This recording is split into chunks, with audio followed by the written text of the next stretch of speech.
यावर्षी गणपती बाप्पाचं स्वागत चक्क हातवणीच्या उकडीच्या मोदकांनी झालेलं होतं। घरात माझे जेठ पूजेची तयारी करत होते आणि दोघं ताया मोदक उकळायचं काम करत होत्या। आणि या आहेत आमच्या सुनबाई। नंदेच्या बोलण्यावरून थोडी उसंत मिळाल्यावर फोटो सेशन करून घेतलं आणि गणपती बसवायला पूजेला मग सुरुवात झाली। सगळ्यांनी टोप्या घातल्या, ज्ञानूला सुद्धा टोपी घालून दिली आणि वाजत गाजत पूजेला सुरुवात झाली।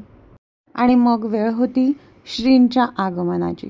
गणपती बाप्पाची जिथे सजावट केलेली होती तिथे स्थापना करून घेतली, त्याला हार घातले, दोघांनी तिलक करून गणपती बाप्पाची षोडशोपचारी पूजा केली, मोदकांचा नैवेद्य दाखवला, छानपैकी आरती केली।